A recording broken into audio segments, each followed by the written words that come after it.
Shalom. Selamat pagi Bapak Ibu Saudara. Sungguh kita patut bersyukur karena kita masih bisa berjumpa kembali dalam ibadah yang spesial pagi hari ini. Karena hari ini ibadah kita disertai dengan perjamuan kudus, di mana kita semua bisa mengingat kembali pengorbanan Tuhan Yesus di atas kayu salib untuk menebus dosa-dosa kita. Mazmur 100 ayat 4, demikian bunyi firman Tuhan. Masuklah melalui pintu gerbangnya dengan nyanyian syukur, ke dalam pelatarannya dengan puji-pujian, dan bersyukurlah kepadanya dan pujilah namanya. Mari dengan hati yang bersyukur, dengan jiwa yang bersuka, kita mau memasuki rumah Allah ini, dan biarlah hadirat Allah nyata di tengah-tengah kita saat pujian kita nyanyikan, saat syukur kita naikkan, saat sembah kita nyanyikan bagi Dia. Mari kita akan berdiri bersama-sama, kita menyanyi lagu ini, masuk hadiratnya dengan hati bersyukur. Haleluya.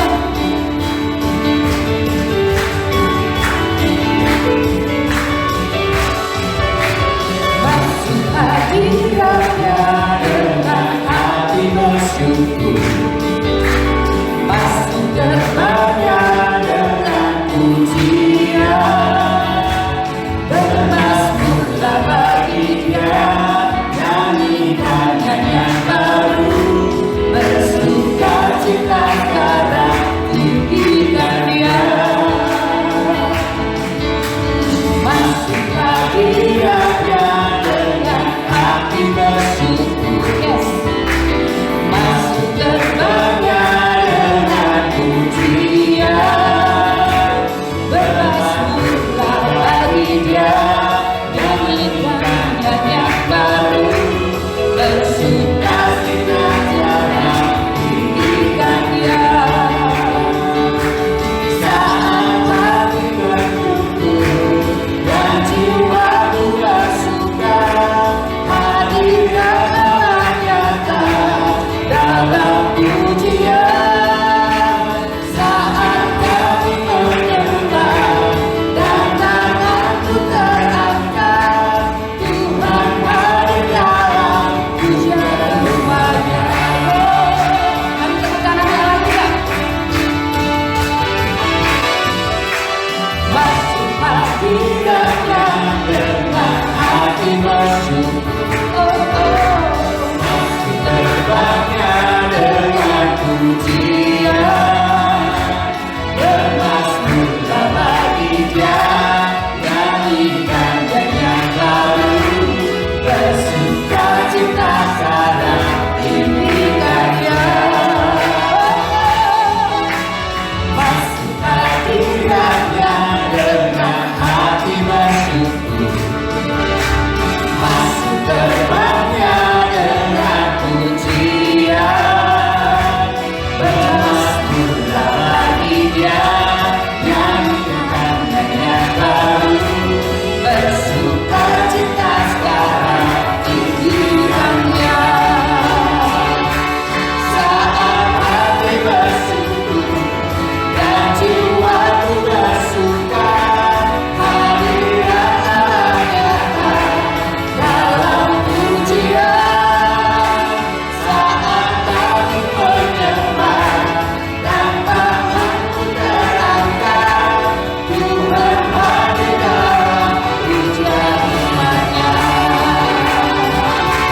Saat hati bersyukur dan jiwaku bersuka, hadirat Allah nyata dalam pujian.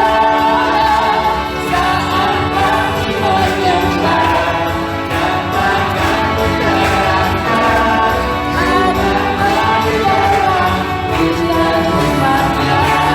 Saat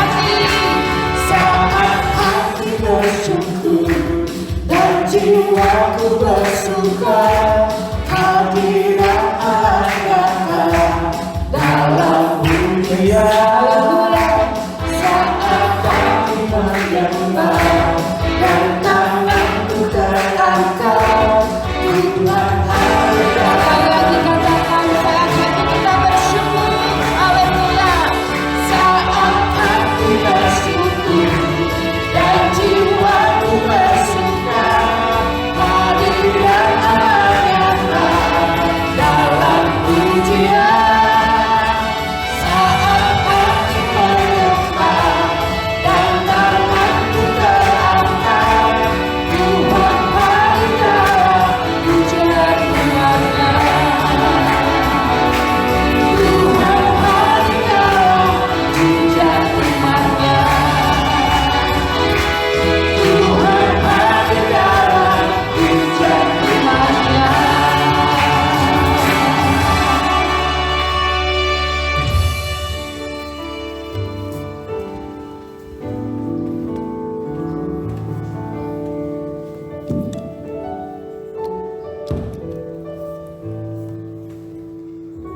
mari kita menghadap kehadirat Tuhan, memulai ibadah kita. Haleluya. Bapa Surgawi, kami tahu bukan persembahan yang Kau inginkan, bukan korban yang banyak yang Kau rindukan, tetapi hati yang hancur, jiwa yang hancur di hadapan-Mu. Itulah yang berkenan kepadamu. Dan sebabnya Tuhan Yesus berkata, apabila setiap orang mengaku dosa dan kesalahannya, Ia setia dan adil sehingga setiap dosa dan pelanggaran kita akan diampuni dan kita akan disucikan. Marilah kita menghadap kepada Tuhan dengan berseru di hadapannya, dengan berserah di hadapannya, dengan memohon belas kasihannya. Sebab Ia adalah Tuhan pengampun. Pintu anugerah pengampunan masih terbuka bagi kita. Haleluya, terima kasih Tuhan Yesus, terima kasih. Terima kasih untuk darah-Mu, terima kasih untuk pengorbanan-Mu yang telah Kau curahkan bagi kami sehingga kami boleh mendekat ke hadirat-Mu, boleh menerima hak menjadi anak-anak Allah, dan boleh berbicara dengan-Mu kapan saja, di mana saja, boleh menyampaikan apa saja. Terima kasih ya Bapak, terima kasih. Mari kiranya saat ini Kau melawat kami, Kau mengunjungi kami, dan Kau menjamah hati kami, sehingga anak-anak-Mu yang membutuhkan pertolongan-Mu bisa mendapatkan apa yang diinginkan. Dan kami menyerahkan ibadah kami ke dalam tangan-Mu, sebab kami percaya segenap pertolongan yang kami alami saat ini datangnya hanyalah dari Tuhan Allah yang telah menciptakan langit dan bumi serta segala isinya. Biarlah turun atas kami sekalian anugerah, damai sejahtera dan sukacita di dalam nama Allah Bapa, di dalam nama Tuhan Yesus Kristus, dalam persekutuan dengan Tuhan Roh Kudus, menyertai dan memberkati ibadah kita saat ini. Haleluya. Sama-sama kita katakan amin. Selamat beribadah, Tuhan memberkati.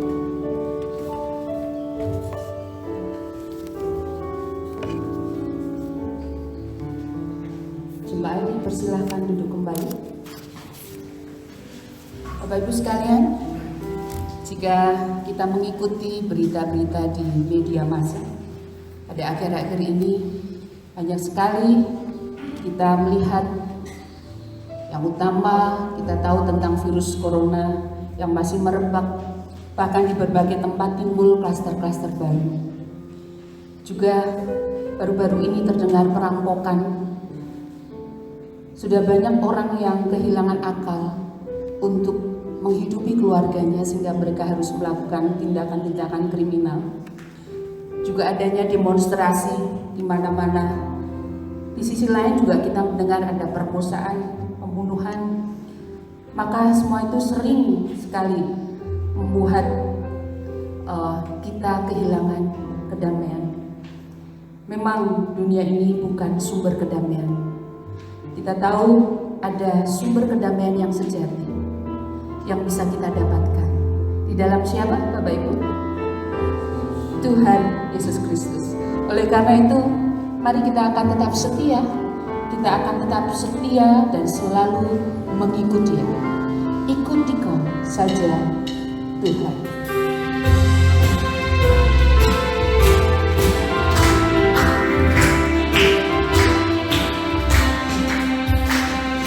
Ikuti Kau saja Tuhan, alam damai bagiku.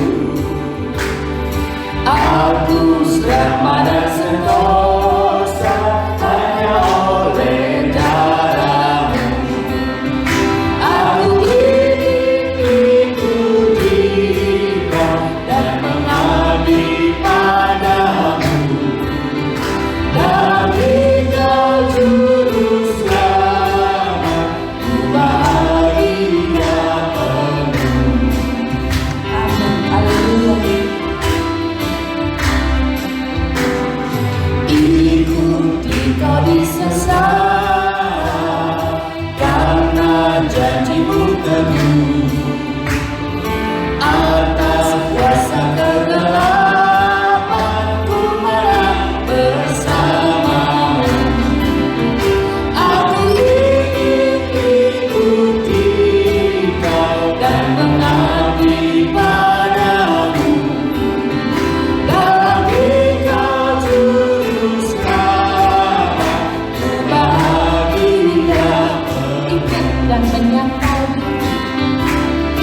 Engkau saja Tuhan, jalan damai bagiku. Aku selamat dan sentosa hanya oleh darah-Mu. Aku ingin ikuti dan mengabdi padamu dalam Dikau juru. Jemaat saja ya, bait kedua ya. Ikuti Kau di sengsara, jemaat saja.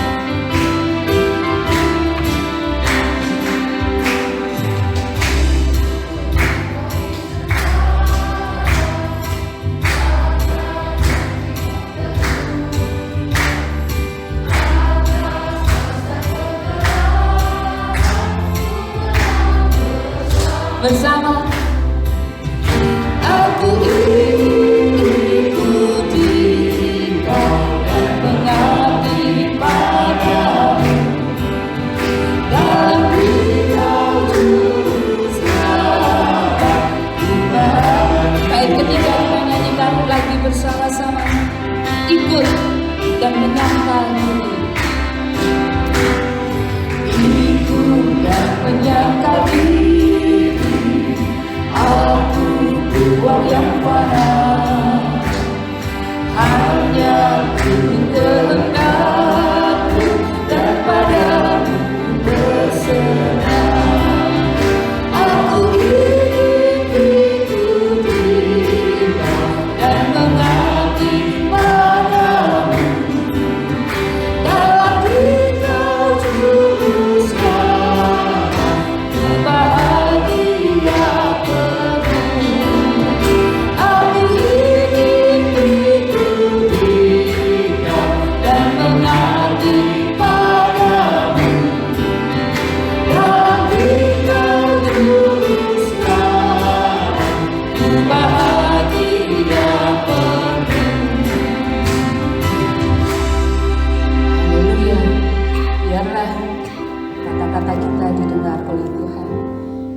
berjanji untuk terus mau ikut dan setia kepadanya, karena Dia sudah setia akan janji-janjinya kepada kita juga. Mari kita akan lebih dalam lagi memasuki hadirat Allah. Kita akan masuk dalam hadirat-Nya lebih dalam, sembari kita mengingat betapa besar, betapa agung, betapa mulia pengorbanannya bagi kita, sampai Dia harus menyerahkan nyawanya di atas salib. Karena salib itulah membuat kita hidup. Karena salib itulah menjadikan kita sebagai pemenang-pemenang sampai hari ini. Haleluya Yesus. Oh, haleluya Yesus. Hanya Kau Tuhan di hidupku. Kau berikan hidup yang baru. Darah-Mu menyucikan, pulihkan hidup. Ku nyatakan Kaulah segalanya. Engkaulah sumber pengharapan. Kuasa-Mu sanggup menyembuhkan. Jiwaku pun berserah hanya kepada-Mu, Yesus.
kuasa-Mu sanggup menyembuhkan.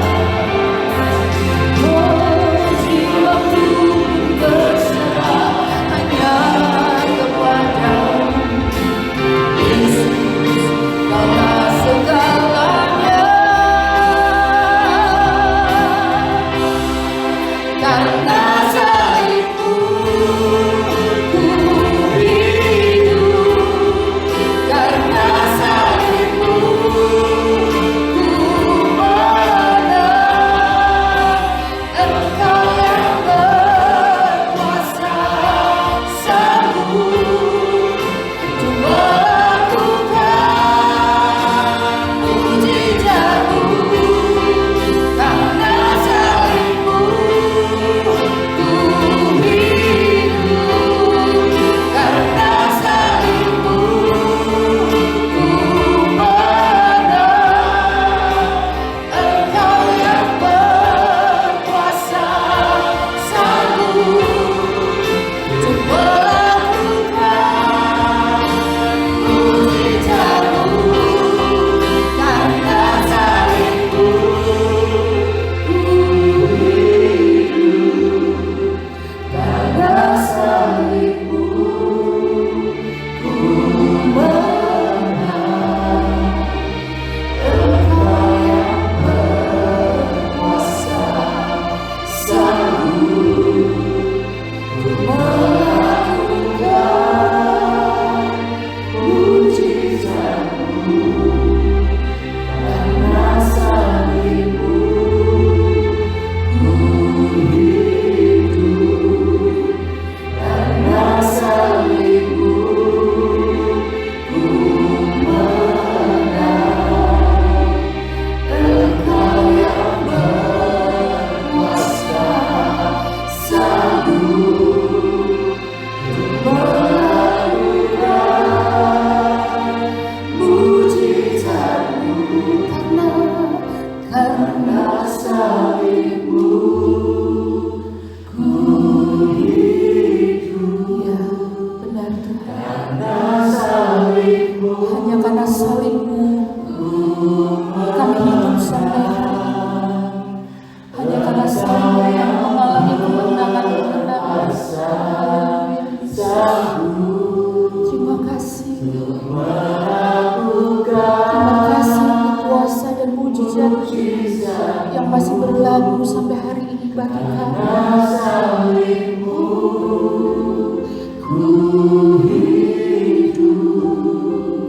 Karena salib-Mu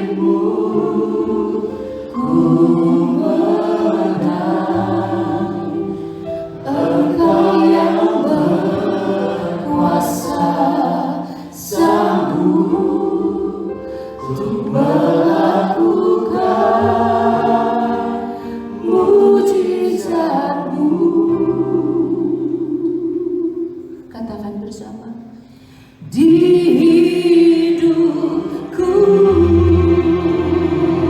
haleluya, haleluya, haleluya, haleluya.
Terima kasih.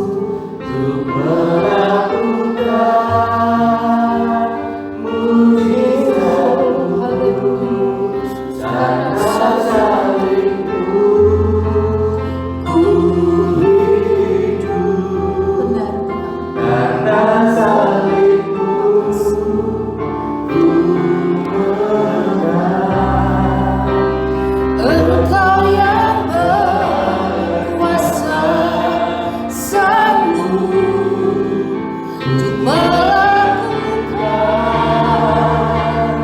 mujizat-Mu di hidupku. Haleluya. Terpujilah nama-Mu ya Allah kekal selama-lamanya. Kami sungguh bersyukur pagi ini. Kami diingatkan satu peristiwa yang sangat penting dalam hidup kami, yang membuat kami menjadi orang-orang Kristen yang setia dan memiliki kemenangan bahkan kehidupan sampai hari ini, yaitu karena salib-Mu, karena Engkau telah rela menyerahkan nyawa-Mu untuk disalib bagi penebusan dosa-dosa kami. Terima kasih Bapa, terima kasih. Kata-kata kami terbatas untuk menyampaikan rasa syukur dan terima kasih kami. Bahkan penyembahan kami pun terbatas untuk mengagungkan, membesarkan nama-Mu. Tidak sebanding dengan pengorbanan-Mu yang begitu besar. Tapi biarlah kata-kata yang sederhana ini sampai di hadirat-Mu Tuhan dan menjadi dupa yang harum bagi nama Tuhan. Pagi ini kami telah siap untuk mendengarkan firman-Mu. Berbicaralah kepada kami melalui hamba-Mu, agar kami bisa selangkah lagi lebih memahami kehidupan kami sebagai orang-orang percaya kepada-Mu. Dan segenap firman-Mu boleh menjadi landasan yang kokoh dalam kami berpijak dan menjalani hari-hari kami yang tidak gampang ini Tuhan. Kami sungguh mohon pertolongan-Mu dan Roh Kudus, kami menyilahkan Engkau bekerja dan berbicara kepada kami, baik kepada hamba-Mu maupun kepada kami setiap umat-Mu yang hadir pada saat ini. Kami menyerahkan sekali lagi jam pemberitaan firman-Mu di dalam tangan-Mu. Di dalam nama Tuhan Yesus Kristus kami berdoa dan mengucap syukur. Amin. Shalom Bapak Ibu. Ya, kita jumpa lagi pada minggu kedua di bulan Oktober. Ternyata kita sudah sampai bulan yang ke-10. Berarti kita sudah ada 8 bulan dalam penderitaan COVID-19. Yang menjadi populer yang tadinya dilupakan adalah kata imun. Imun itu kebal. Jadi kita harus mendapatkan imunitas untuk melawan COVID-19. Bagaimana cara kita mendapat imunitas?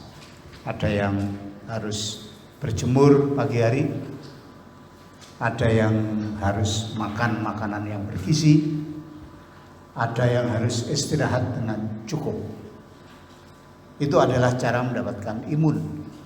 Imun yang terdapat dalam darah putih sangat penting untuk melawan COVID-19. Semuanya imun ya. Saya percaya Bapak Ibu mengusahakan. Saya aja kalau pagi sudah berjemur, sarapan ditinggalkan, yang penting berjemur dulu ya. Lalu kemudian kalau imun itu dalam darah putih sangat dipentingkan, sangat dibutuhkan dan harus ada. Tapi kalau imun itu di dalam hati, itu berbahaya. Namanya bukan imun, tapi namanya hatinya mengeras. Hati yang mengeras, hati yang mengeras, hati yang mengeras, akhirnya menjadi tegar tengkuk dan akhirnya menjadi bebal. Kenapa? Karena hatinya tidak mau berubah, hatinya semakin mengeras. Nah, pada waktu kita belajar di dalam Wahyu pasal 9 ayat yang ke-13 sampai 21, yang dikenalkan oleh Tuhan adalah hati yang sudah nggak ketulungan lagi, hati yang imun, artinya hati yang keras, hati yang bebal. Jadi pagi ini saya memberi judul kepada khotbah ini, kebebalan yang kronis. Ya. Kebebalan yang kronis. Bebal udah kronis. Ya. Kalau kronis itu adalah sakit yang sudah nggak bisa disembuhkan. Jadi kalau bebal itu artinya adalah sakit yang sudah tidak ketulungan lagi. Lalu bagaimana kalau orang mengalami bebal kronis? Tidak hanya hukuman yang diberikan, demikian yang dikatakan dalam kitab Amsal. Mari kita melihat apa makna peringatan yang disampaikan Tuhan di dalam Wahyu 9:13 sampai 21. Ya, mari kita membaca silih berganti. Saya mulai ayat yang ke-13, Bapak Ibu Saudara ayat yang 14 dan seterusnya. Nanti ayat 21 kita baca bersama-sama. Oke. Belum muncul? Wahyu 9 ayat 13. Ya, sudah muncul. Mari kita baca, saya mulai lebih dulu. Lalu malaikat yang ke-6 meniup sangkakalanya, dan aku mendengar suatu suara keluar dari keempat tanduk mezbah emas yang di hadapan Allah.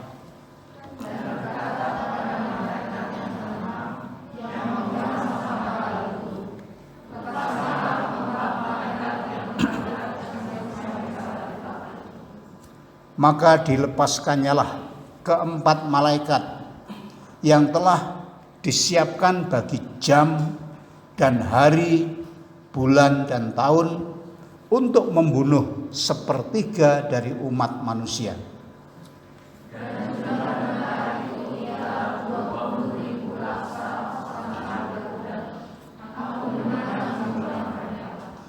Maka demikianlah aku melihat dalam penglihatan ini kuda-kuda dan orang-orang yang menungganginya.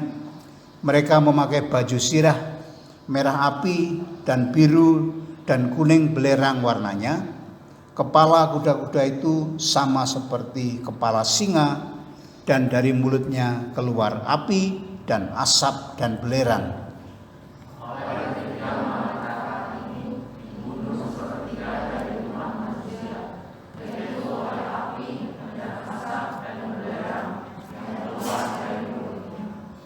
Sebab kuasa kuda-kuda itu terdapat di dalam mulutnya dan di dalam ekornya.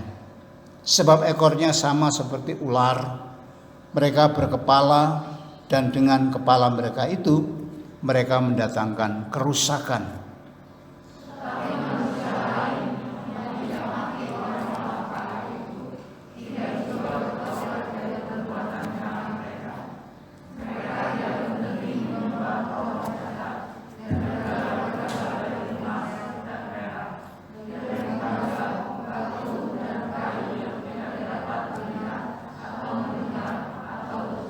Bersama, dan mereka tidak bertobat daripada pembunuhan, sihir, percabulan, dan pencurian. Bagian yang perlu kita perhatikan adalah ayat 20 dan 21.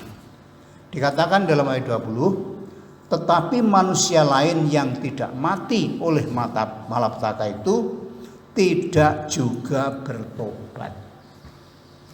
Ayat 21, dan mereka tidak bertobat dari pembunuhan, sihir, dan seterusnya. Kata-kata yang terngiang di pikiran saya adalah tidak bertobat. Itulah yang disampaikan, makanya saya beri judul, karena tidak bertobat, hatinya itu bebal secara kronis, yang menjadi pokok peringatan bagi kita pagi ini. Jadi kalau melihat bagian ini, saya ingin mengajak merenungkan yang pertama, bahwa hati manusia bisa bebal secara kronis karena banyaknya malapetaka yang diterima, bukannya bertobat tapi malah keras hati. Kalau kita melihat pada bagian ini, sangkakala yang ke-6 ditiup, maka keluarlah 4 malaikat yang terikat dekat sungai Efrat. Sungai Efrat itu adalah sungai yang dalam perjanjian lama melintasi Babilonia atau Babel. Zaman sekarang itu melintasi kota Irak atau negara Irak. Jadi itu adalah negara yang sudah lama sekali, yang mulai dalam Kejadian 11 ketika Menara Babel didirikan. Rupanya ada malaikat yang ditangkap, disembunyikan di sungai Efrat itu. Tidak hanya 4 malaikat, ternyata yang muncul di sini ada ayat 16, 20.000 laksa pasukan berkuda. 20.000 laksa. Satu laksa, ini bukan mie ya, laksa mie itu bukan. Satu laksa itu sama dengan 10.000. Jadi 20.000 kali 10.000 itu sama dengan 200 juta. Jadi tentara yang mengikuti itu ada 200 juta. Bapak Ibu tahu berapa penduduk Indonesia? Saya tanya sama teman akrab saya, Mbah Google. Berapa Mbah penduduk Indonesia? Dia bilang tahun 2020 sensusnya 268,5 juta. Malaikat ini, malaikat jatuh, roh jahat ini jumlahnya 200 juta. Hanya beda 68 juta. Jadi jumlahnya sebesar penduduk Indonesia. Jadi banyak sekali menyerang seluruh dunia. Dan dari banyaknya malaikat yang jatuh, yang diikat, yang dibebaskan pada waktu itu, ayat 15 menjadi sangat penting menurut saya. Maka dilepaskannya lah keempat malaikat yang telah disiapkan bagi jam, hari, bulan, dan tahun untuk membunuh sepertiga dari orang. Bapak, Ibu, dan saudara sekalian, kita melihat di sini adalah kumpulan besar penyiksa, eksekutor yang membunuh sepertiga dari umat manusia di bumi, ditetapkan oleh Tuhan pada jam, hari, bulan, tahun. Detail sekali, jam, hari, bulan, tahun. Jadi nggak sembarangan boleh. Kita melihat di sini ada komando, ada pelepasan. Kemudian waktunya ditetapkan, jumlah orang yang diserang ditetapkan, sehingga malaikat yang jatuh kemudian membalas dendam ini tidak bebas. Jadi kalau kita melihat keganasan seperti ini, karena ini malaikat yang ditahan sejak dulu, jadi bisa kita katakan ini narapidana malaikat. Ini Bromo corahnya malaikat. Ini preman-premannya malaikat. Jadi kejahatannya sudah nggak ketulungan, lalu ditangkap, dipenjara di sana. Sehingga ketika dilepaskan, kita tahu ya, orang yang baru keluar dari penjara itu bukan seperti orang-orang biasa. Mereka ada sesuatu yang terpendam di hati yang akan dikeluarkan. Nah, ini yang bertindak seperti itu malaikat. Luar biasa. Tetapi satu hal yang sangat indah adalah Tuhan tidak kewalahan. Tuhan menentukan jamnya, menentukan hari, menentukan bulan, menentukan tahun. Mengomando mereka keluar. Mengomando mereka harus berada di penahanan. Pelajaran yang sangat indah yang bisa kita lihat di sini adalah seolah-olah apa yang terjadi dalam dunia ini tidak terkendali. Tetapi sebenarnya ada komando dari Tuhan, ditentukan jam, hari, bulan, dan tahun. Tuhan kita luar biasa. Amin. Bapak Ibu melihat demo yang di Jakarta kemarin, bagaimana ganasnya mereka. Ada yang dikatakan kelompok anarko. Di TV 5 itu dikatakan hantu anarko.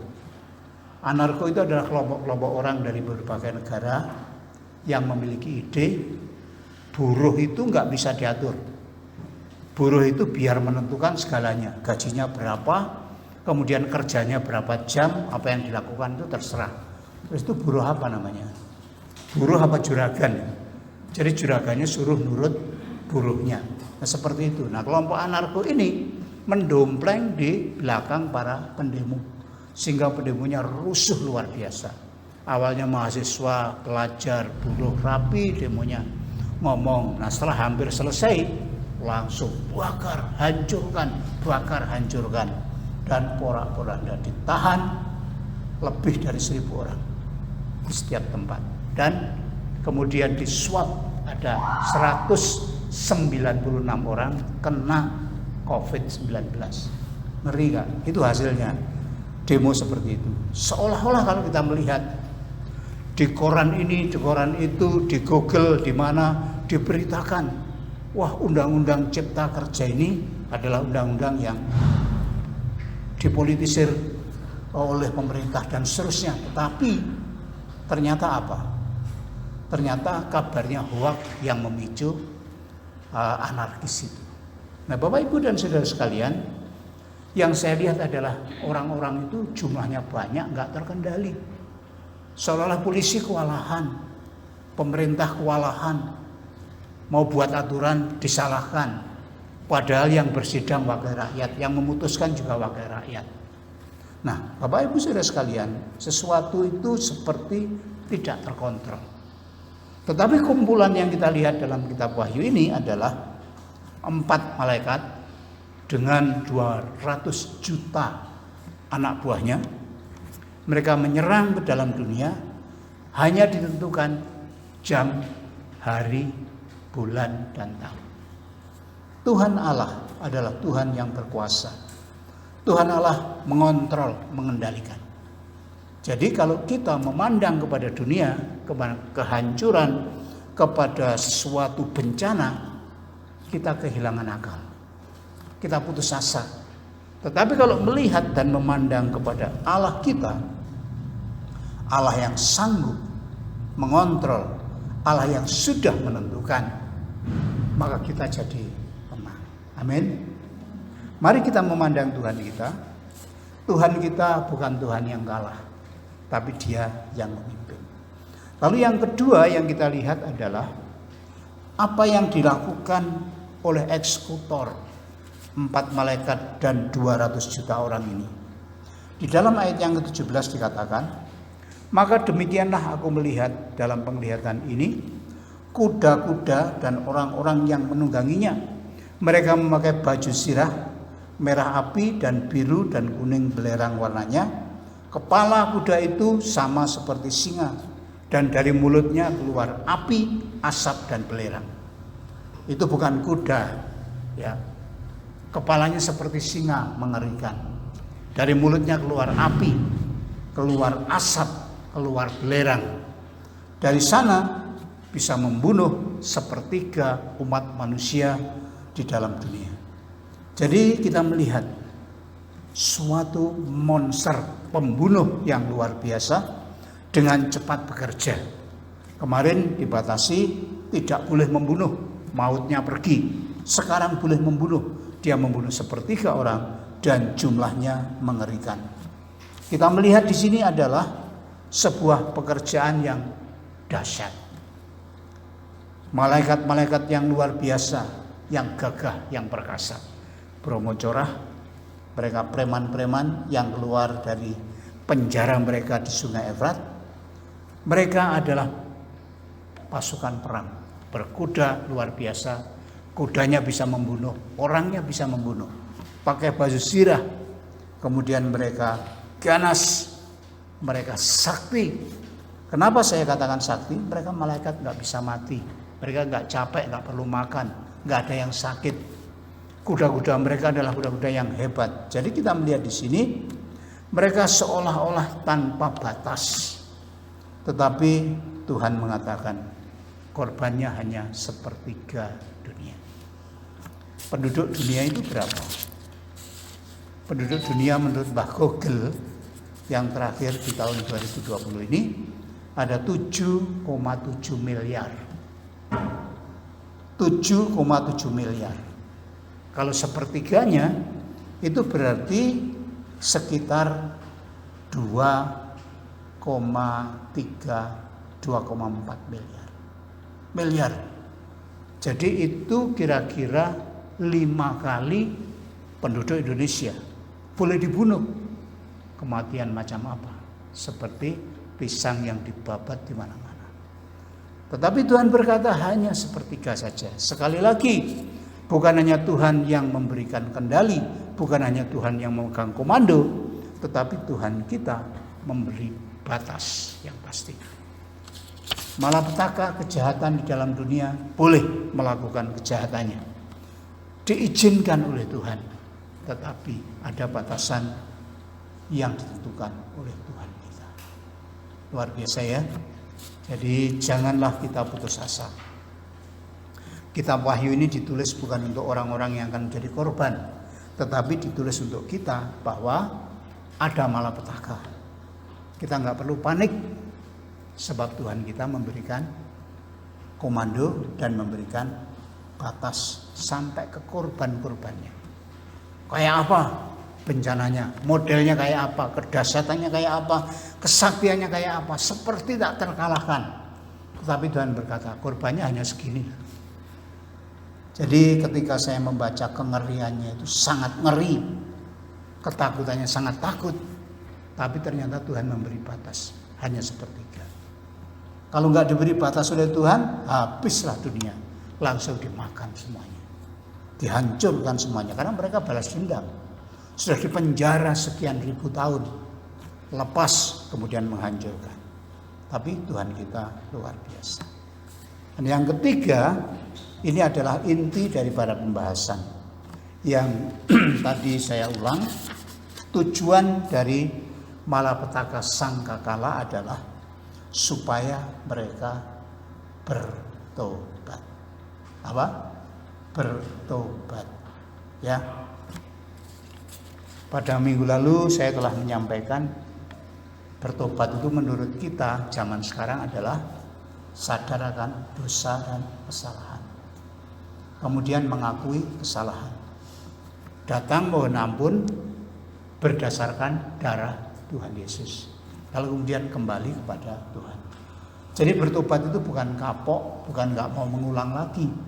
Itu adalah pertobatan di dalam dunia ini. Tetapi pertobatan Kristen adalah orang menyadari kesalahannya, orang mengakui kesalahannya, datang mohon ampun berdasar darah Tuhan Yesus. Kemudian kembali kepada kebenaran. Kalau Bapak Ibu ingat doa yang saya doakan di awal tadi, bahwa dalam 1 Yohanes 1 ayat 8 dan 9, Tuhan kita adalah Tuhan yang adil. Apabila kita mengaku kesalahan dan dosa kita, Tuhan kita itu akan mengampuni dan menyucikan kita, sehingga kita sungguh-sungguh dibersihkan dari setiap dosa dan pelanggaran. Itulah indahnya bertobat. Tetapi dalam bagian ini dikatakan 2 kali di dalam ayat yang ke-20, tetapi manusia lain yang tidak mati oleh malapetaka itu tidak juga bertobat dari perbuatan tangan mereka. Mereka tidak berhenti menyembah roh-roh jahat dan berhala-berhala dari emas, perak, tembaga, batu kayu, dan tidak dapat melihat atau tidak dapat mendengar atau tidak dapat berjalan. Masih diulangi lagi ayat 20, dan mereka tidak bertobat dari pembunuhan, sihir, percabulan, dan pencurian. Jadi ayat ini adalah ayat yang menyedihkan menurut kita. Sudah diperhadapkan dengan sebuah malapetaka yang membunuh sepertiga dari dunia ini, tetapi mereka tetap tidak bertobat. Yang menyembah berhala tetap menyembah berhala. Ya. Mereka yang menyembah roh-roh jahat tetap menyembah roh-roh jahat. Mereka yang berbuat dosa, membunuh, sihir, cabul, dan pencurian tetap melaksanakan terus. Dosa berjalan terus, sementara mereka tidak mau bertobat. Apa yang bisa kita katakan? Mereka telah bebal dan kronis. Hati yang semacam ini yang mengizinkan malapetaka datang malapetaka datang terus. Semacam ini yang ditulis di dalam kitab Wahyu bukan memperingatkan mereka, tapi memperingatkan pembaca kita sekarang ini. Sehingga hikmahnya adalah pertobatan itu berharga di mata Tuhan. Bukan persembahan yang banyak yang dituntut Tuhan, bukan korban yang banyak yang dituntut Tuhan, tapi apa? Hati yang hancur. Jadi siapa yang bisa menghancurkan hatinya, meneteskan air matanya di hadapan Tuhan karena dosa dan pelanggarannya, itulah anugerah yang luar biasa. Saya tanya dengan jujur, adakah di antara saudara yang masih menangis di hadapan Tuhan? Masih ada? Saya lama gak nangis, Pak. Begitu?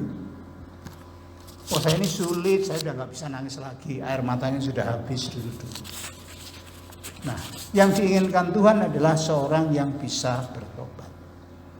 Seorang yang melihat anugerah ini, semestinya mereka merespon dengan bertobat secara Kristen.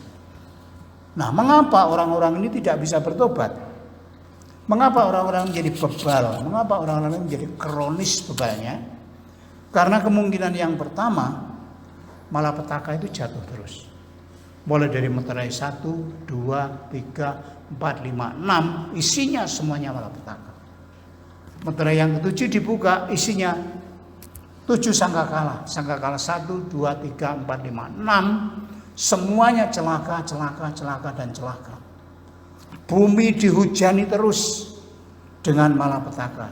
Tetapi kata-kata yang disampaikan di sini, mereka yang tidak mati tidak bertobat. Mereka masih terus menjalankan dosa-dosa mereka. Hatinya menjadi kebal, hatinya menjadi imun, hatinya menjadi keras. Demikianlah sebenarnya manusia di dunia ini. Karena banyaknya malapetaka, hatinya menjadi keras. Kalau Bapak Ibu membaca sejarah Israel, ada kitab Kejadian, Keluaran, Imamat, Bilangan, Ulangan. Semuanya ketika membaca Kejadian, Keluaran, Imamat itu senang. Tapi ketika membaca kitab Bilangan, membaca kitab Ulangan, kita menjadi sedih. Kitab Bilangan misalnya, kalau kita baca di pasal 1 itu dikatakan jumlah orang Israel yang keluar dari Mesir menuju ke tanah perjanjian itu jumlahnya banyak sekali. Lalu Musa disuruh menghitung oleh Tuhan, hitunglah pasukan Israel yang umurnya 20 tahun ke atas yang bisa berperang. Anak-anak enggak, wanita enggak, orang-orang tua enggak. Jumlahnya 550.000 dari 12 suku. 600.000 lebih yang bisa berperang. Tapi ketika kita melihat dalam Bilangan 14, Bilangan 32, Yosua 5, orang-orang yang jumlahnya 600.000 lebih itu satu persatu mati di padang gurun.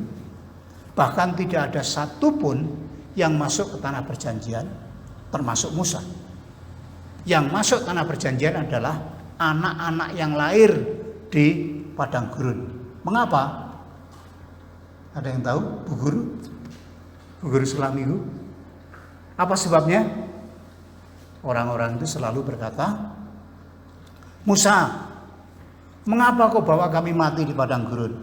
Kalau kami mati di Mesir, kami mati menghadapi kuali yang isinya daging, makan bawang pre, makan mentimun, makan daging, dan seterusnya.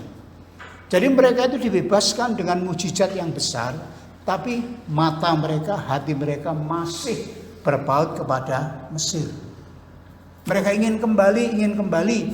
Lalu Musa berkata, dasar bangsa tegar tengkuk. Dasar keras hati. Masih keras hati belum bebal.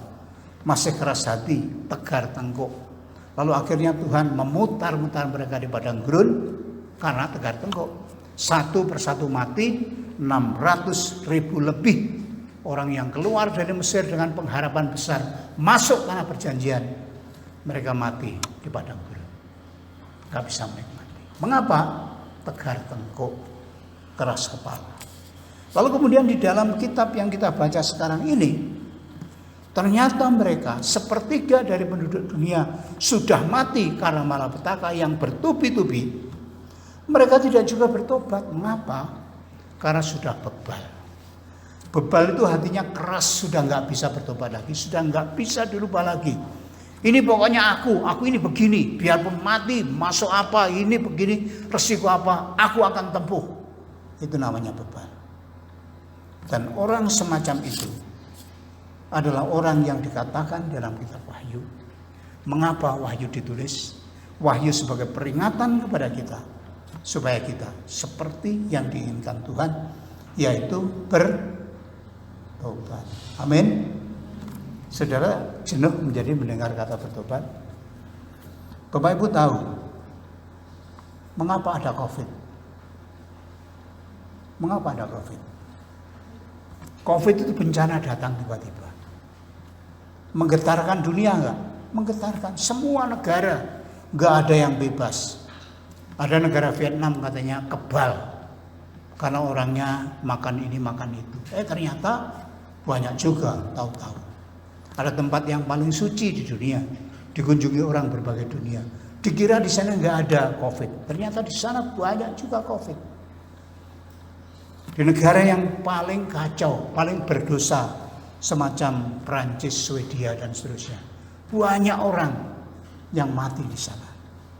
Seolah-olah apa yang telah menggegerkan dunia ini sudah kiamat. Pekerjaan hancur, perusahaan-perusahaan bangkrut, orang-orang kehilangan mata pencaharian, ekonomi rusak. Bantuan sekarang ini sebentar lagi negara-negara bangkrut. Nah, gimana tidak bangkrut? Orang nganggur digaji. Tiap RT ada 5, ada 10 orang digaji terus oleh pemerintah. Yang punya BPJS digaji oleh pemerintah. Yang menjadi pegawai-pegawai kelas rendah gajinya 5 juta ke bawah digaji oleh pemerintah. Mereka tidak kerja digaji. Duit dari mana? Siapa yang bayar itu? Jadi kita melihat negara ini tinggal berapa lama lagi akan bertahan, berapa lama lagi duit yang dimiliki akan habis.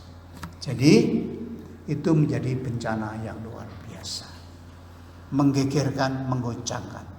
Itu pun masih banyak orang yang bebal, nggak mau pakai masker, cuci tangan, jaga jarak, nggak mau. Di Purwokerto itu ada yang begitu, menantang seperti itu. Setelah melihat banyak orang mati, mereka nggak bisa apa-apa. Yang sudah dahsyat COVID semacam ini, berapakah yang terserang dari penduduk dunia COVID ini? Saya tanya lagi sama teman saya Mbak Gokil. Dia ternyata dari 7,7 miliar penduduk dunia, kasus COVID terjadi itu 36,4 juta. 36,4 juta dari 7,7 miliar. Cuma sedikit. Berapa yang sembuh? Yang sembuh 25 juta. Berapa yang mati? Yang mati seluruh dunia itu 1,6 juta. Baru 1,6 juta. 106. Bukan 1,6. 1 juta lebih 60. Jadi yang mati sedikit sekali seluruh dunia. Tetapi sudah geger. Kalau Indonesia berapa jumlah penduduk Indonesia? Penduduk Indonesia 268,5 juta. 268 juta. Kasus COVID 321.000. Yang sembuh berapa? 244.000. Yang mati berapa? 11.000. Yang mati 11.000. Tapi sudah menakutkan, sudah geger, sudah menggoncangkan dunia ekonomi, menggoncangkan dunia kesehatan. Ya, ternyata bencana itu belum ada sepertiga dunia. Bencana itu baru sedikit sekali. Namun demikian kita sudah merasakan dampaknya yang luar biasa. Kalau kita merasakan dampak yang sangat luar biasa sekarang ini, menggegerkan dunia seperti sekarang ini, Berarti kita harus peka apa yang diinginkan Tuhan melalui COVID ini. Apa keinginan Tuhan? Supaya kita menyadari Tuhan mengomando, Tuhan membatasi, dan Tuhan punya tujuan terhadap COVID. Jangan dibilang ini tidak sengaja, jangan dibilang ini politik, jangan dibilang ini membesar-besarkan masalah. Tuhan punya rencana. Kalau kita mengatakan ini adalah bencana seperti biasa, maka hati kita jadi keras. Kalau kita mengatakan ini adalah bencana yang kebetulan, hati kita jadi keras. Kalau ini adalah akal-akalan politik yang terjadi di seluruh dunia, hati kita jadi keras. Hati kita jadi jauh dari pertobatan. Namun tujuan utama dari bencana adalah Tuhan mengirimkan sinyal supaya kita memelihara hati pertobatan. Mengapa pada zaman Alkitab ini, pada masa tribulasi orang-orang tidak bisa bertobat? Satu alasan yang sangat jelas. Mereka tidak punya Roh Kudus. Seperti dalam Yohanes pasal 6. Roh Kudus itu menginsapkan. Roh Kudus itu menyadarkan. Roh Kudus itu mengingatkan bahwa sebuah kesalahan adalah salah. Roh Kudus itu juga yang memimpin orang kepada kebenaran. Sehingga dia menengok, melihat, memperhatikan kebenaran. Roh Kudus itu juga ketika orang percaya dan bertobat akan membuat orang mengenal kebenaran dalam Tuhan. Jadi kita bahagia sekarang. Roh Kudus ada pada kita. Kalau ada bencana sedikit, kita berkata, aduh Tuhan. Berlutut di hadapan Tuhan, menangis di hadapan Tuhan. Tuhan berkata, benar seperti itu. Tapi kalau kita mengeraskan hati, menegarkan tengkuk, mengeraskan hati, sampai kepada bebal, artinya biar bencana datang, saya tidak akan tergoncang. Itu seperti dalam kitab Wahyu. Tujuan daripada firman Tuhan gagal. Jadi, marilah kita sebagai orang-orang yang percaya menyadari apa tujuan bencana yang datang sekarang ini. Seperti dalam kitab Wahyu, Tuhan mengirimkan bencana supaya orang hatinya lunak, hatinya lembut, kembali kepada Tuhan, berserah kepada Tuhan, dan memohon pertolongan Tuhan. Sehingga jangan panik, jangan mau didikte oleh berita di luar sana, jangan mau dikacaukan oleh keadaan-keadaan dunia, tapi pandang kepada Tuhan Yesus. Dia yang mengomando, Dia yang membatasi, Dia yang punya tujuan. Kalau kita bisa menangkap, hati kita bukan kebal, tapi hati kita menjadi hati yang lunak, hati yang hancur, hati yang peka terhadap peringatan-peringatan Tuhan.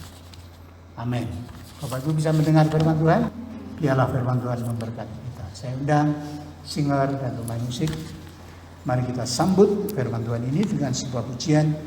Tuhan sudah membeli kita, bukan dengan emas, bukan dengan perak, bukan dengan barang fana, tetapi dengan dirinya, dengan darahnya, dengan dagingnya mati di kayu salib. Mari kita menundukkan kepala. Barangkali ada salah dan dosa, barangkali ada kekerasan hati. Mari kita tunduk di hadapan Tuhan dan berkata, Tuhan, ampunilah aku, kuduskan aku, sucikanlah aku. Haleluya.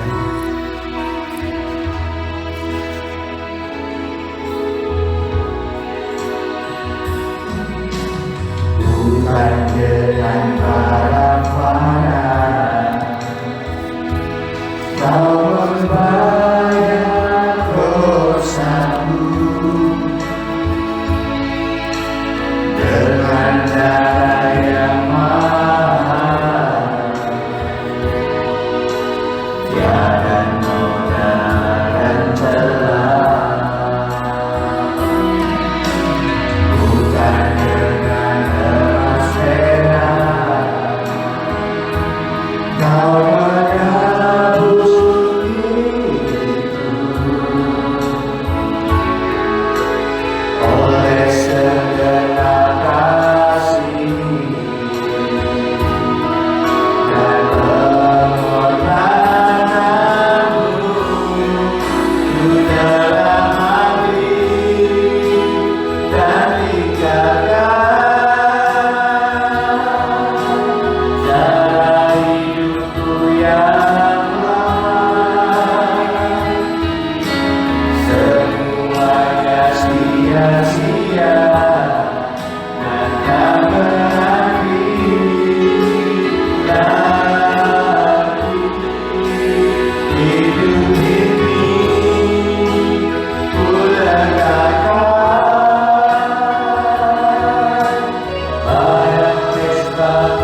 Jadilah pada hidup kami seperti yang Kau ingini ya Bapa. Kami mendengar firman-Mu, kami memperhatikan firman-Mu, kami memahami teguran-Mu bahwa bertobat lebih baik, menghancurkan hati di hadapan-Mu, meneteskan air mata berlutut di hadapan-Mu adalah berkenan kepadamu. Bukan kami cengeng, bukan kami lemah, tetapi memang Kau menginginkan bahwa kami bersandar kepadamu. Maka dari itu kami bersyukur di hadapan-Mu. Engkau telah memberikan hidup-Mu bagi kami. Kau telah mati di kayu salib untuk menebus dosa dan kesalahan kami. Sehingga macam apapun dosa kami, ketika kami datang mengaku di hadapan-Mu, Kau akan menyucikan, Kau akan menguduskan kami seperti sedia kala.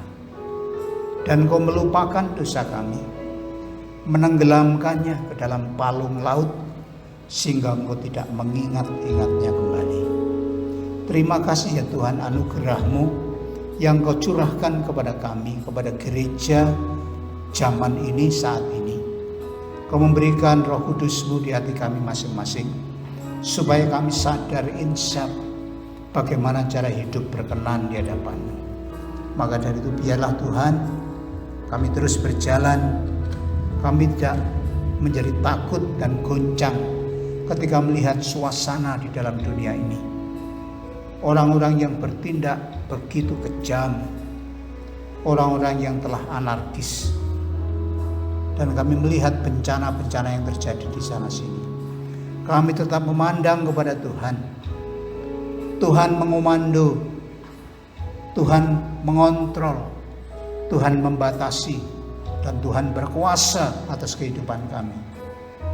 Engkau sudah menebus kami, Engkau sanggup menolong, memimpin kami, melindungi kami dimanapun kami berada. Maka dari itu kami datang berserah di kaki-Mu, kami datang bersyukur di hadapan-Mu bahwa Tuhan kami, Juru Selamat kami, adalah gembala jiwa yang baik. Kami mengucap syukur menerima firman-Mu ini sungguh-sungguh di dalam Tuhan Yesus. Dan sebentar kami akan melanjutkan dengan perjamuan. Kiranya Engkau memimpin kami, menguasai kami. Dalam nama Tuhan Yesus kami berdoa. Amin. Masih menundukkan kepala di hadapan Tuhan. Maksud daripada perjamuan adalah supaya kita mengingat persekutuan kita dengan Tuhan. Seperti Tuhan Yesus berkata demikian.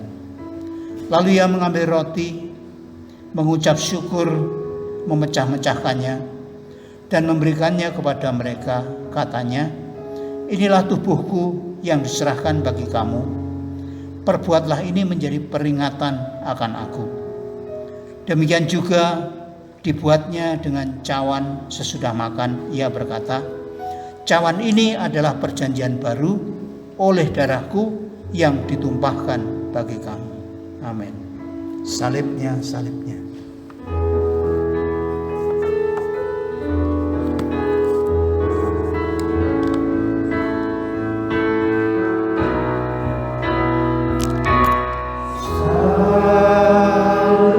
Petugas perjamuan sedang.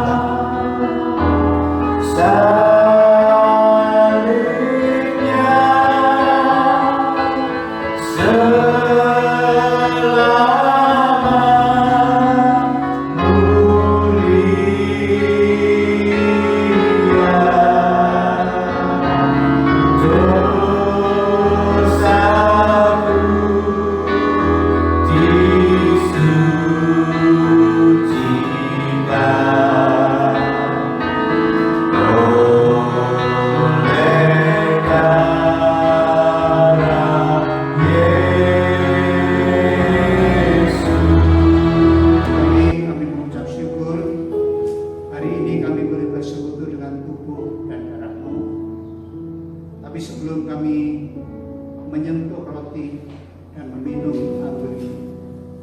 Kiranya Kau kuduskan kami, Kau sucikan kami. Seperti firman Tuhan, biarlah setiap dosa sekecil apapun kami mengakuinya di hadapan Tuhan. Dan kami mengakui itu adalah tubuh yang diberikan untuk pengampunan seperti firman yang kami dengarkan. Terima kasih Bapak. Kuduskanlah tangan-tangan yang akan menjamah, mulut-mulut yang akan mengucap, dan hati mereka satu persatu Kau persekutukan dengan Kau sendiri. Dan mengucap syukur menyerahkan ucapan ini dalam tangan. Demikian juga Tuhan Yesus ketika makan pada malam perjamuan Paskah itu, mengambil roti, kemudian memecah-mecahkannya. Dan dia berkata kepada murid-muridnya, inilah tubuhku yang dipecah-pecahkan bagi kamu. Ambillah dan makanlah sebagai peringatan akan aku. Amin. Setelah makan, Tuhan Yesus mengambil anggur, mengucap syukur di hadapan Tuhan dan berkata, inilah cawan perjanjian baru yang dimeteraikan oleh darahku sebagai pengampunan dosa. Ambillah, minumlah bersama-sama. Amin. Bapak Ibu, mari kita berdiri bersama-sama. Peganglah roti di tangan kanan dan tinggikanlah di atas kepala. Bapa Surgawi, kami bersyukur untuk roti yang ada di tangan kami.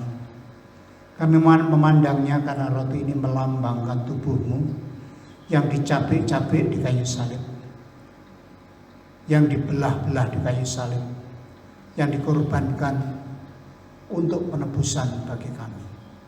Kami mengucap syukur kami boleh bersekutu, boleh mengecap apa yang ada di tangan kami ini sebagai peringatan akan kematian-Mu di kayu salib.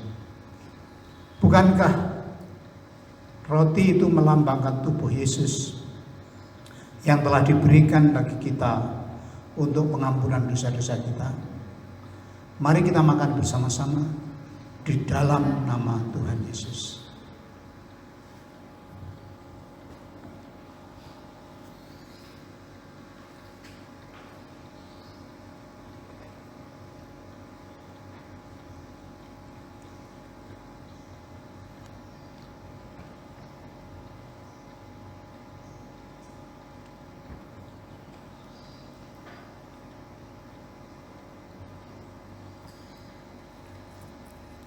Kemudian ambillah cawan di tangan kanan, naikkanlah tinggi-tinggi. Seperti firman Tuhan yang disampaikan Tuhan Yesus. Cawan itu adalah cawan perjanjian baru yang dimeteraikan oleh darah Tuhan Yesus sebagai darah pengampunan. Terima kasih Tuhan Yesus, mengucap syukur di hadapan-Mu karena kami masih boleh mengingatnya, mengabarkannya sampai Engkau datang kembali. Dan biarlah darah pengampunan ini terus-menerus menyiram hati kami, membuat kami bersekutu menghidupkan Tuhan di dalam hati kami. Bukankah cawan itu adalah lambang darah perjanjian dari darah Tuhan Yesus Kristus? Terimalah dan minumlah di dalam nama Tuhan Yesus. Haleluya. Hallelujah.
Tuhan Yesus berfirman,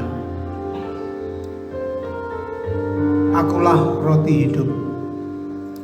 Barang siapa memakan dagingku dan meminum darahku, ia akan memiliki hidup yang kekal. Aku tinggal di dalam dia, dia tinggal di dalam aku. Barang siapa makan tubuhku dan minum darahku, aku akan membangkitkan pada akhir zaman." Terima kasih Tuhan Yesus, terima kasih. Engkau hidup di dalam diriku dan kami hidup di dalam dirimu. Persekutuan yang indah sampai Engkau datang kembali, sampai kami menerima warisan kerajaan Allah. Kami mengucap syukur untuk perjamuan saat ini. Dan kami menyerahkan anak-anak-Mu ke dalam tangan-Mu. Biarlah tangan Tuhan akan memimpin satu persatu. Kami mengucap syukur atas apa yang kami alami saat ini dalam nama Tuhan Yesus. Haleluya. Amin. Mari kita akhiri ibadah kita. Saya ajak sekali lagi bangkit berdiri dan berdoa di hadapan Tuhan. Bapa, terima kasih kami sudah menyelesaikan ibadah kami pagi ini. Sebentar kami akan kembali ke rumah kami masing-masing, kepada aktivitas kami masing-masing. Marilah Tuhan, kiranya Kau ulurkan tangan berkat-Mu. Biarlah Engkau menjamah setiap anak-anak-Mu, memberkati baik berkat-berkat jasmani maupun berkat-berkat rohani, dan hidup berkelimpahan dan juga perlindungan yang nyata bagi anak-anak-Mu. Kami berdoa untuk setiap pekerjaan yang dijalankan anak-anak-Mu pada masa yang sulit ini. Marilah Tuhan, kiranya dengan kebijaksanaan-Mu Engkau menolong kami, sehingga pekerjaan kami tetap berjalan dan kebutuhan kami masih bisa ditutupi oleh berkat dan tangan kasih Tuhan. Karena kami tahu berkat Tuhan datang karena Engkau mengasihi kami. Berkat Tuhan datang tidak tergantung kepada keadaan, tapi Tuhan yang berbelas kasihan kepada kami. Mari Kau tolong setiap pekerjaan anak-anak-Mu. Jangan biarkan anak-anak-Mu mengalami kesulitan dalam pekerjaan, tapi biarkanlah pekerjaannya semakin maju, semakin berjalan lancar di dalam Tuhan. Kami berdoa untuk rumah tangga demi rumah tangga, ya Tuhan. Kaulah kepala bagi rumah tangga kami. Maka biarlah Engkau hadir di dalam rumah tangga kami. Kau memimpin rumah tangga kami, memberikan bahasa kasih kepada kami masing-masing. Biarlah kepada Bapak Ibu di dalam rumah tangga, Kau berikan hikmat dan akal budi untuk memimpin keluarganya. Khususnya yang mereka menjalankan pendidikan di rumah. Bapak memberkati anak-anak-Mu yang menjadi guru bagi anak-anaknya. Berikan kesabaran, berikan hikmat, berikan kekuatan, supaya dengan sukacita mengajar anak-anaknya. Dan kami berdoa untuk anak-anak, ya Tuhan, yang sekolah di rumah. Kiranya Tuhan berikan kesabaran kepada anak-anak dan pengertian kepada mereka, sehingga mereka mengalami pembelajaran dan tidak mengalami kesulitan. Terima kasih Bapak, kami bersyukur, kami percaya Tuhan menolong kami dalam setiap keadaan kami. Berikanlah makanan minuman yang cukup bagi anggota keluarga kami. Berikanlah kesehatan senantiasa bagi seluruh anggota kami. Dan berikanlah keamanan kepada kami masing-masing. Aman di rumah-rumah di mana kami tinggal, aman di jalan-jalan yang kami lalui, aman di tempat-tempat di mana kami bekerja. Kami percaya Tuhan Yesus menyertai, Tuhan Yesus membungkus kami dengan sempurna, sehingga tidak ada satu malapetaka pun yang menimpa kami tanpa seizin-Mu. Tapi kami juga tahu bahwa roh jahat setan dan iblis bekerja keras untuk membuat kami tersesat, membuat kami terjatuh. Saat ini kami bersatu hati mematahkannya di dalam nama Tuhan Yesus. Kuasa-Mu dengan sempurna melindungi kami, dan Kau lebih besar dari segalanya. Terima kasih Bapa. Kami menyerahkan perjalanan pulang, pimpin kami, tuntun kami, tibakan di rumah dengan selamat, dan berkatilah minggu ini supaya menjadi minggu kemenangan dan sukacita senantiasa bersama Tuhan Yesus. Bapak Ibu saudara yang kekasih, sebelum undur diri dari rumah Tuhan, terimalah berkat-berkat-Nya. Tuhan memberkati-Mu, Tuhan menyinari-Mu dengan wajah-Nya, Tuhan menyertai perjalanan hidupmu dengan shalom, dengan damai sejahtera. Maka dari itu pulanglah dengan membawa damai sejahtera, sukacita, kasih karunia dalam nama Allah Bapa, dalam nama Tuhan Yesus Kristus, dalam persekutuan dengan Tuhan Roh Kudus, menyertai memberkati Bapak Ibu Saudara sekalian, hari demi hari, langkah demi langkah, sampai Tuhan Yesus menjemput kita sebagai salah-salahnya pada hari Maranatha. Terimalah semua berkat ini di dalam nama Tuhan Yesus. Haleluya. Amin.